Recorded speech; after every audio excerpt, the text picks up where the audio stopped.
She was tied to a wooden cross in a dead wheat field, left to rot under the open sky. A lonely rancher stopped his horse and chose not to look away. What followed wasn't rescue alone, but two broken lives finding shelter in each other. Hey there, before we go further, where are you listening to this story from right now? Drop your city or country in the comments, and what time is it where you are? If you're enjoying this, hit that like button and subscribe for more quiet Western tales. Under a pale sky that hadn't seen rain in weeks, the wind carried nothing but dust and the smell of something long forgotten. In the middle of an empty wheat field, stalks long since cut and left barren, stood a figure tied to a wooden cross. Not a scarecrow, an Apache woman. Jack Harlan didn't believe in ghosts, but for a long second he thought he saw one. His horse slowed without being told, hooves crunching gently across the brittle stubble of the earth. Jack narrowed his eyes, brushing a rough hand against his brow as if clearing the lens of his memory. The shape was human, too still for a woman and too wrong for a doll.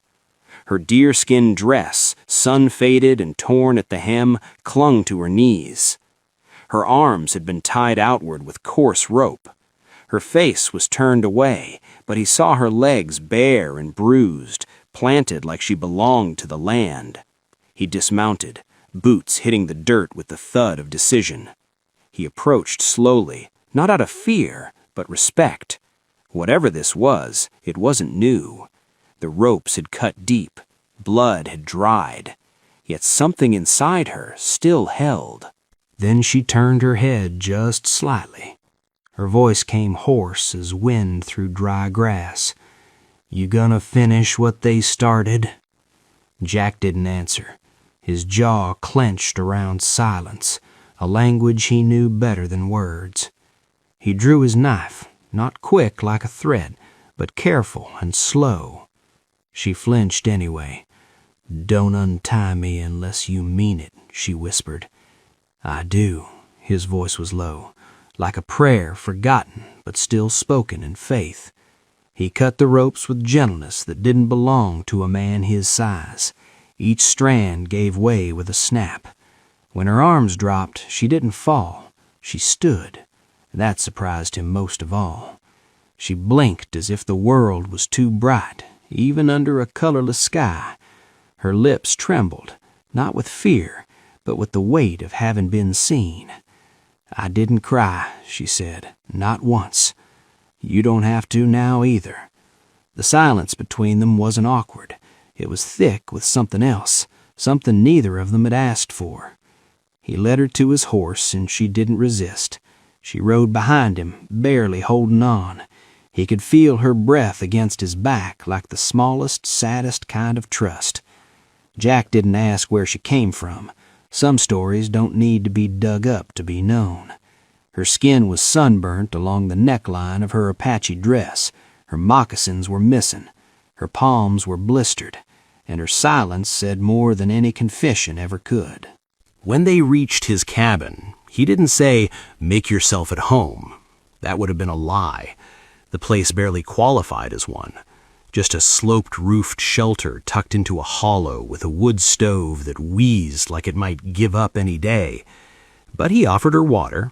He lit the stove, and when she looked too proud to ask for food, he left a biscuit on the table and walked away. She ate it when he wasn't looking. That night, she didn't sleep in his bed. She curled near the fire, arms crossed as if she were still tied. He didn't ask her name. He didn't offer his. Not yet. It wasn't time. In the morning, she was still there. Not vanished like a dream or a burden returned to the earth. She'd swept the ashes into a neat pile. That was her answer. On the third day, she spoke. "They tied me up because I said no." He was fixing the fence. He didn't stop hammering. To who? A man who smelled like whiskey and land. Jack didn't look at her, not yet. White settlers, 3 of them, thought it would teach the Apache a lesson. Did it? She gave a small laugh, only brought me a view of crows. He paused, held the hammer a little longer than needed. I'm cold, Nishoni. It fit her, strong and old like the desert wind. Nishoni stayed. She didn't ask if she could. She didn't have to. Some people, when they survive enough silence, just slide into the empty spaces where love used to live. Jack was no stranger to ghosts. His wife had died in childbirth 6 years ago. The child, too. He buried them on a hill that still grew wildflowers without asking. Since then, he lived with his dogs, his tools, and a grief so still it felt like furniture. But Nishoni was not grief. She was something else. When he passed her a fresh loaf, she made stew in return. When he left nails on the porch, she fixed the broken step. Their conversations came like rain in drought, rare, needed, and never enough. The town noticed. They always do. At the general store, Mrs. Clary asked too loud, "Is that the Apache woman living with you now, Harlan?" He didn't answer, just took his flour and left. Sheriff Tolan came by a week later, chewed his tobacco slow. "You sure you want that kind of woman around, Jack? Folks talk." Jack stared past him. "Folks talked when I buried my wife, too. Didn't make them right." The sheriff sighed. "Just saying, some fires you let burn, they catch your whole roof. She's not a fire. She's the smoke after." The sheriff left without another word. Inside, Nijoni sat mending his coat. Her hands paused when she heard the door. "You don't have to keep me," she said. "I can go. You don't owe me freedom. I just gave you a place to catch your breath." She blinked, then nodded. "Then maybe I'll stay a while longer." They didn't talk of love, but it hung between them like a warm blanket. Every act stitched another layer.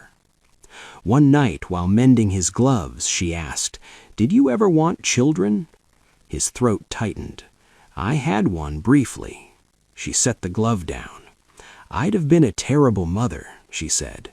"That's what they told me." "Whoever told you that never watched how gentle you are with broken things." She didn't speak after that, but the next morning she sang while cleaning the stovetop, just a low song in her own language, but it was the first music in that house since death last passed through it. Weeks later, the men came. They didn't knock. 3 of them on horseback, boots muddy, eyes sharp with cruelty worn like inheritance. Sheriff stood at a distance, arms folded, ready to look the other way. "We come for the woman," one said. "She's Apache, doesn't belong here." Jack stood on the porch, hat tilted low, rifle nowhere in sight. "No, she's not yours. She's not anyone's." Nijoni stepped out, her apron still wet from washing. She stood beside Jack, not behind. "You left me for dead," she said calmly. "You shamed me, tied me like an animal. What part of that was right?" "You ain't worth dirt," the oldest man spat. "Nobody would want you." Jack took a single step forward. His voice didn't rise, but the air around it thickened. "Then it's a good thing I've been living in dirt so long. I know gold when I see it." A beat passed. The men looked to the sheriff, but the lawman only shrugged. No crime in choosing kindness. They left without another word, dust in their wake. Not justice, but peace. That night, Jack carved her name into the porch beam next to his wife's. Nijoni didn't speak when she saw it. She just traced the letters with her finger like they were sacred. Later, by the fire, she placed her hand over his. "I thought I'd been turned into something no one could love," she whispered. "I think love is what you turned into." They didn't kiss, they didn't cry. They just leaned against each other like roots that had finally found soil soft enough to grow in. And we're at the end, friends. If this story touched you, tell me in the comments, where are you from and what time is it there right now? Your likes, shares, and subscribes mean the world and help bring more stories like this. Thank you for listening. If you're still here, wherever you are, remember this. Sometimes the world won't come for you. Sometimes it ties you up, leaves you out, and waits for you to rot. But if you survive long enough, someone might ride by. Someone who's been just as broken, just as lost.